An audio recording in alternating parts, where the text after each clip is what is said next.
Yeah, all good. All good. Yeah, I was just going for a nice, peaceful Saturday afternoon walk this Arvo, and I was reflecting on a convo I had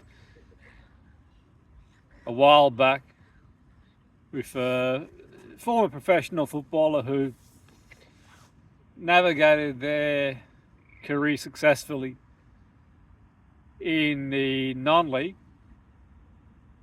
And I was thinking about it.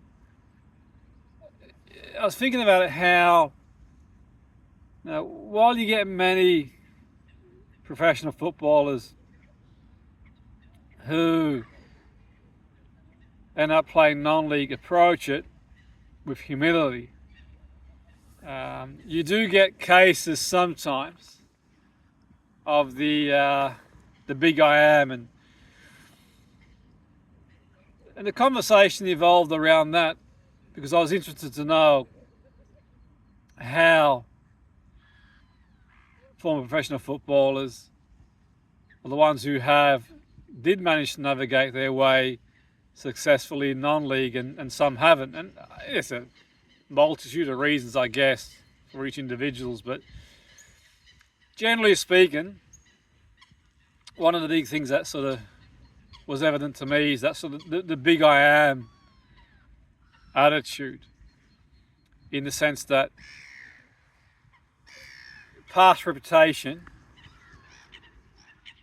doesn't really count for much and doesn't translate into performances in the non-league environment, irrespective of what players achieve in the professional environment. A whole new ball game, and obviously different stage of the player's career as well. But I suppose some of the reasons in discussion that I've had with players and my own observations, and I have to admit, I don't think I've really come across a player who was a former pro in non-league who didn't have humility.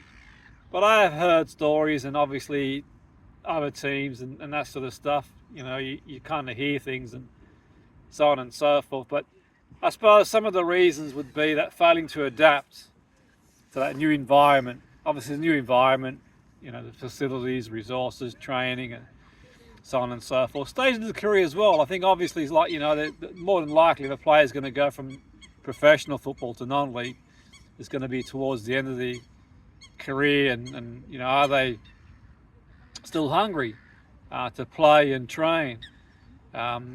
Because if they're not sort of training and keeping themselves in shape, they could underestimate the physicality and mental intensity to play in the non-league as well. So it presents different challenges, and sometimes there's a reality check for players.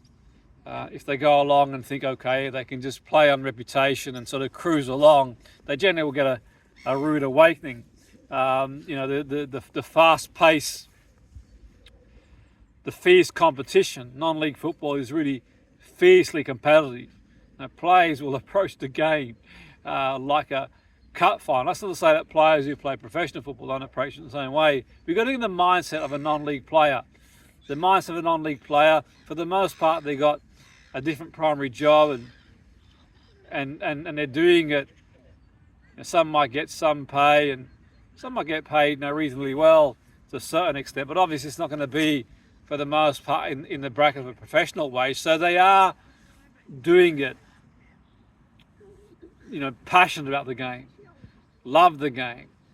There's the intensity there, and that's not to say that professional players don't, by the way, but I suppose you could argue at the stage if a professional player goes into non-league, maybe that's sort of not as much as it used to be type thing, that sort of hunger as well. So yeah, I think these aren't sort of exhaustive, by the way, and different players are going to have different sort of challenges, so to speak. But I think for the most part, attitude is a big one. Absolutely, for sure. The desire to go out there, and if any players who go from the professional league at the end of the career going to non-league approach it any other way then with an attitude of humility and application and effort, then at least anecdotally, in my experience, I think they're going to struggle, to be fair. But equally, all that thing said and done, I don't think there's been a great deal of people who've done that, to be fair. And I think for the most part, we've seen many former professional players go to non-league. And also got to remember as well, like in the non-league, the level as well. Now, there are non-league teams that some players do train full-time, and some will train away from the club as well. I mean, there's a lot of resources these days. Some will have gym memberships, and they're quite knowledgeable about trainers. Some will have their own personal trainers too. And you've got a lot of academy players who've been released who've had a taste of it as well. And perhaps you've even got players who've played in the professional ranks of the game for a few seasons, haven't quite made it, going to non-league. So it is a fiercely competitive environment, absolutely. And I certainly think any player who sort of approaches it with a big I am attitude is going to struggle, that's for sure.